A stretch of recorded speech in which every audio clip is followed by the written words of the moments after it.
And here's the thing. How have the white working classes been so spectacularly forgotten? 0344 499 1000. Poor white youngsters in England's former industrial towns, particularly those areas, also living in coastal areas too, are most likely to miss out on going to university. I want to say shock horror, but we've kind of been in this territory before. This is some more meat on the bones of that story. How has this happened? I think, well, I'll give you a theory as to I think I know how this has happened. Having walked in these shoes and lived this experience, I think I can answer it. But I'd appreciate some help on the way. Poor white teenagers in those former towns are the least likely to go to university. Now, we should add the caveat in straight away. Going to university isn't everything. But if you haven't got the opportunity to do it, then questions need to be asked. These are the people and places that have been left behind, according to the Office for Students. We'll be speaking to them a little later. They used a new measure to see which groups are likely or not likely to go to university. MPs are investigating low attainment among white working class pupils, and the Office for Students said has looked at the overlapping factors like poverty, race, gender, where people live, which are indicators of whether or not somebody is likely to go on to further education. The combined measures found that white youngsters who are on free meals from disadvantaged areas were 92% of those in the bottom fifth in terms of the likelihood to go on to university. Now, the fact that university doesn't matter for everybody is a separate argument almost. The point here is that there's an uneven playing field. Why is this happening? Why are white working class kids? I mean, we used to talk about white working class boys. This is a wider conclusion being drawn from this, particularly areas such as Nottingham, Great Yarmouth, Barnsley, Sheffield, Stoke and Hull. One director of Access warns that these communities over successive generations have missed out on the rise in access to university. Why would that be? What is going on either in the livelihoods, the families, the estates, the backgrounds of white working class kids compared to other ethnic groups? What is going on in the Department for Education? What is going on in the establishment that run the various initiatives that should take a kid, at least give the child an opportunity to go on to study at university? Now, I'll say all of this before anybody else says it, but do chip in. You know, we know that you don't have to go to university. I didn't go to university. In fact, in the 80s, and to some extent in the early 90s, I mean, not only did I not go to university, we didn't know anybody that went to university. And forgive me if you've heard me bang on about this one before, but I feel incredibly strongly about this because at the time, for a little while afterwards, I thought there was a kind of a bit of a badge of honour in this. You know, I didn't need to go to university. Everybody rubbed along just nicely. Everybody carved out a living or nicked a living somewhere along the line. Everything was fine.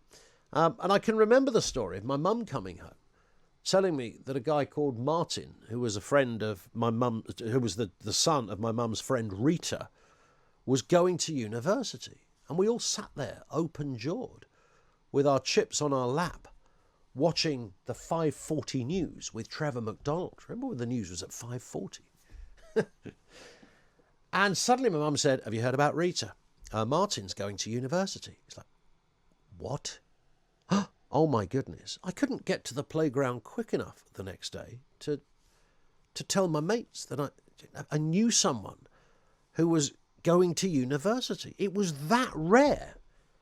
Now, I appreciate this was, of course, before the big 90s push by Tony Blair to get more kids into university. But I reckon if you'd gone a few estates round the corner from where I lived, that wouldn't have been such an unusual conversation. And today it's kind of standard fare in so many places, but not everywhere, particularly the white working classes.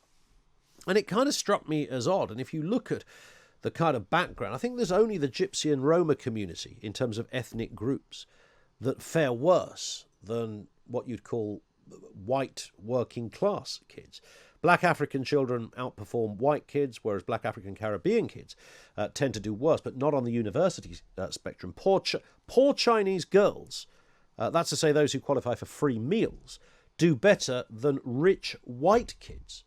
So there's obviously a cultural thing going on there. Interestingly, the ethnic group less likely to go to university are the aforementioned Gypsy Roma group, below working class Brits. While white working class males are the largest disadvantaged minority, their cause is the least fashionable. And that's one of the problems, isn't it?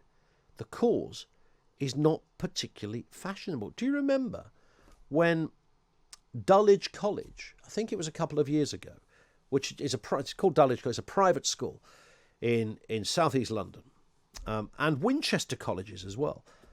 They were offered £1 million by a donor, Sir Brian Thwaites, who wanted the money ring-fenced for scholarships for white working-class boys. And they turned it down. They turned down the offer. Absolutely incredible. They turned down £1 million because it wasn't fashionable to help out white working class kids. There was no currency or kudos in doing that. And here's a newsflash for the middle class intelligentsia. You know what? It's always been like that. It's always been like that. And, from the proletariat mentality, the working classes, the cannon fodder, however you want to look at it, have kind of got along. And that's been the ethos, and I'm sure it's the same in other countries, but in this country, just you old school working class families kind of got along. Your dad was a builder, you became a builder. Your dad worked at the docks, you went to work at the docks. Sometimes one of you departed from that template, like myself, and you ended up doing something a little bit different. But broadly speaking, most people made it through. But that isn't the point. The point is, we didn't make it through because the apparatus provided by the state was so good. We made it through in spite of the apparatus left by the state, which were minimal. And then, as our country began to grow, cultural diversity began to become something that people rightly took notice of and realised, there were lots of groups that needed help. Along the way, the one group that everybody assumed, well, they're all right because they've been here forever, haven't they? Your white working class poor kids, they'll be all right, as we don't need any initiatives to advance them up the ladder. They'll be fine. What help do they need? I mean, and remember, this gets into more sinister territory when you start talking about white privilege. I mean, you start telling people about white privilege, the anti-intellectual slogan that's wheeled out as a statement of fact from idiots. I mean, this happens so rare. It happens unchallenged on national television, as if it's a statement of fact. White privilege. How dare you wheel this out, you bilious morons. 0344 499 1000. So it is the white working class poor that are faring worse. When it comes to that university ticket, that is the group that is doing worse than anyone else. And so whilst various initiatives were put into place to make sure, there was a point when they said, look, we need there's fewer females going on to further education or whatever.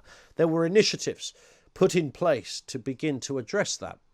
When we realised that the profile of the country back in the day, 50s, 60s, 70s, whatever it was, back in the profile was changing. So you had people who were coming along who were second-generation immigrants to this country who suddenly realised, well, actually, we need to make sure those kids get the same opportunity. And that's also fair dues too. But in doing all of that, the one group that got left behind was the white working classes.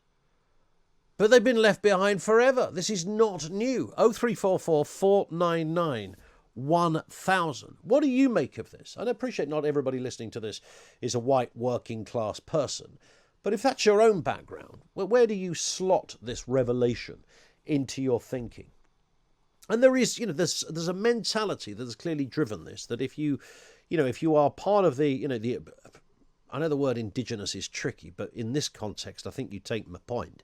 If you're part of the indigenous population where you have existed and lived through the status quo, that everything that's been designed has been designed supposedly with you in mind, so therefore you don't need this assistance.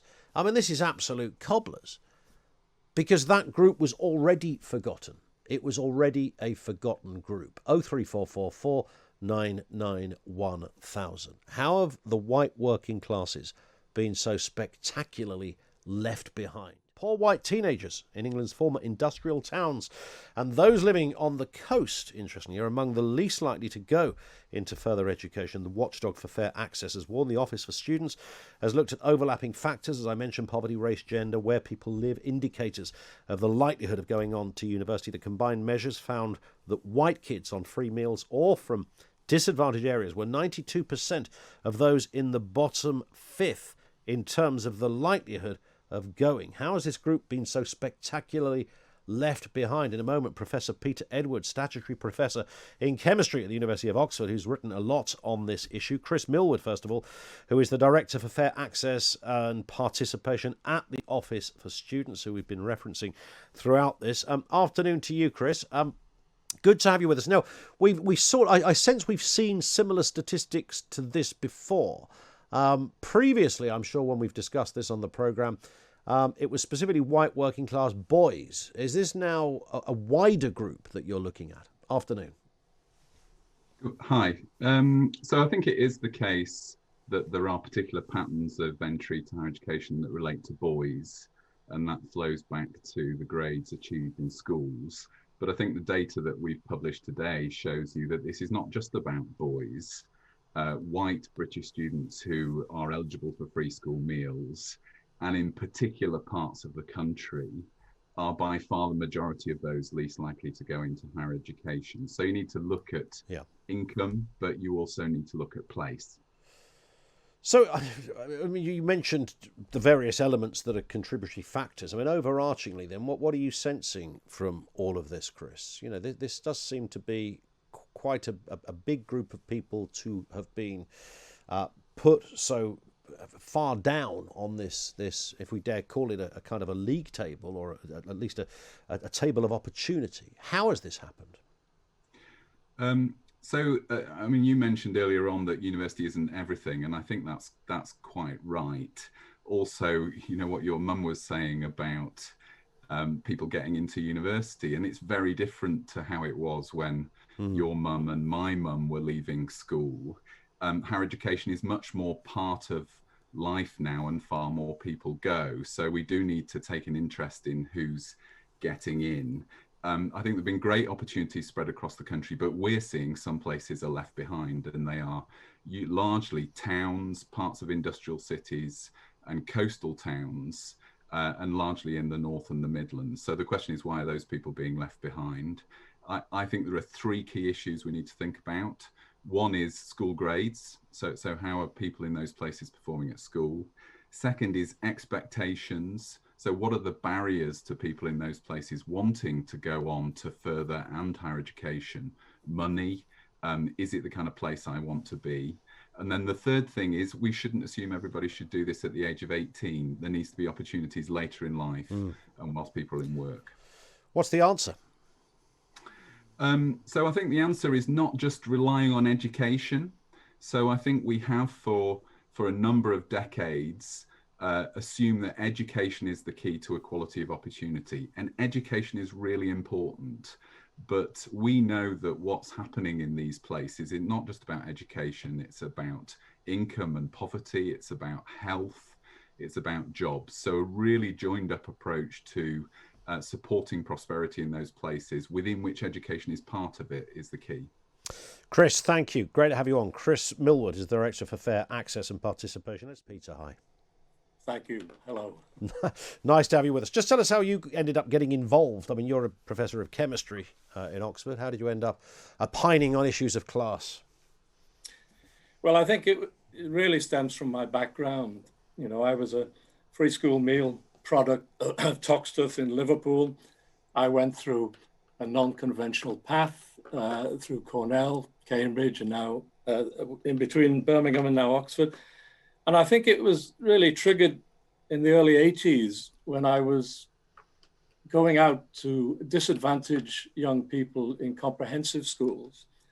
And it struck me at that point, there wasn't a huge amount of interest in this whole issue. And so what I've been doing over the years, and in fact, as you said, through the Royal Society of Chemistry, Inclusion and Diversity Committee now, we've been trying to look at this. And I guess one of the things that Chris touched on this is that what you have now are clearly hard facts that perhaps one didn't have in the Yeah. past. Starting in 2014 with the Educational Committee underachievement by white working class boys, the Educational Policy Institute, the Department of Education, and now, of course, the Office for Students. So I think the point is that there is real hard data now to say that this is an issue. Mm. And how on earth do we start to look at this and try and resolve it? I mean, we obviously come from very similar backgrounds, and I've tried so hard, Peter, to try and stitch together my kind of childhood. And I told the anecdote about, as you may have heard, my mum coming home and telling us that somebody we knew was going to university, and this was massive news in our house. And knowing I was going to talk about this today, I was thinking of all the houses on our estate and where everybody lived, and there was Ted and Lil over the road, and there was Pat and Jim over the other side, and literally I can see them all now. Nobody went to university. It was not even a conversation. Now, I know this was sort of the late 80s, but nonetheless, I mean, it was, if I'd have gone a couple of estates up the way, I'd have probably found a very different conversation. How did this, I don't know whether it's the kind of, not for people like us mentality, or I don't know whether it was the fact that the education establishment simply wasn't letting us into this little secret of this path to greater things via further education. I don't know what the answer was, but what I do know is that it was on an industrial scale. Nobody really thought about it. Everybody was kind of happy to retain the status quo and just do what your dad did for a living, basically. That's exactly it, I think. And you and Chris have touched on this. It was simply not for us, as it were. And looking at my own path, I ended up at Salford because I had quite low grades. But then I had a very good education at Salford. And then there was a spark. And the spark came from mentoring, role models, support, etc. And yes, you're quite right that the people around where I live, no one went to university. Yeah. I'm not quite sure how actually I ended up going. It was the fact that my parents clearly must have said, yes, you should try, if I had an offer, as it were. So yes, that was the mentality. And I think, again, as Chris has said, things have changed now. And, it has been noticed, and people have different aspirations than perhaps they did in your time and my time. Yeah. And it's interesting that despite those aspirations, there is an unlevel playing field. So you have people still from those backgrounds, from inner city backgrounds, even coastal areas as well, where that aren't, they either don't know about, they're not even thinking about the university possibility. They're not told about it. Could it be that education has given up on them, that teachers don't even bother explaining that this could be an option? It doesn't have to be an option. If you can carve out a living in another way, nobody's going to criticize that. That's fantastic. But if you're not being told that possibility is there, then that's the poverty of education as much as the poverty of anything else. Yes, that's quite right. But there are glimmers of hope, I think, as in Chris's report. The London young people with free school meals have clearly bucked the trend. So it is possible to get that message through. And that's why, this national initiative to address this educational performance is absolutely critical now for people from lower social economic backgrounds. How rare are you, Peter, in the world of academia as a professor of chemistry at the University of Oxford who came from a working class background in Toxteth? I'm going to say you're on your own. I reckon you're on your own, right? Yes, I think I am. I have been called lots of things, and rare is another one. Yeah. But no, it's quite right. And as you said, my career path is far, far from typical. But it's hopefully one that can be an aspiration to people. We're not telling everyone you should aim to end up as a statutory chair at Oxford. It's the whole idea that, well, maybe there is a path through education in its broadest sense, and to try and get that message over to people that it can be done. And I suppose, we can't totally remove parental responsibility here. I mean, you want to think that some of this encouragement would happen in the home as well. Oh, yes. I mean, I was a single parent, a child. We lost my father when I was 18 months. My mother was incredibly supportive. And so there is that aspect. I mean, that's absolutely critical, the parental side of things. So you sense that you use London as an example where there are signs that this might be changing. Just a final point, Peter. I mean, what needs to be done? We have, and I have to be consistent with my view on Gavin Williamson, but I don't think we have the liveliest character, shall we say, running our education department at the moment. But does it have to come from there? Is that where it needs to start? I think it does. I mean, I had a correspondence with Damien Hines a few years ago when, he agreed that this is a huge issue that needs to be looked at. I mean, I think we need, as we've said before, a national initiative, a regional commitment. I think the learned societies, the Royal Society of Chemistry, the Royal Society and the Academy of Engineering within the STEM subjects are absolutely critical to look at this, because this is where we can look at the hard data for individual subjects and see how we can try and change the situation. Let's hope so. Peter, thank you. Professor Peter Edwards. He is a lecturer in chemistry at the University of Oxford, but he was also elected into that diversity committee at the Royal Society to investigate this. Thank you to him. It's an incredible story, that, isn't it? Single parent family in Toxteth. And there he is as a head honcho over there at Oxford University. That's incredible. Once upon a time, people wouldn't have believed that's what he did. My dad's mate, Mickey Turner, once told us he was a deep-sea diver at the weekends. And we believed it for about 3 years as kids. That's what I would have thought at that back then of someone like Peter. Oh, come on, lad from Toxteth, council estate, University of Oxford, are you sure? But he sits there as a single figure of one when it comes to people from his background in that position. How is this happening? 0344 499 1000.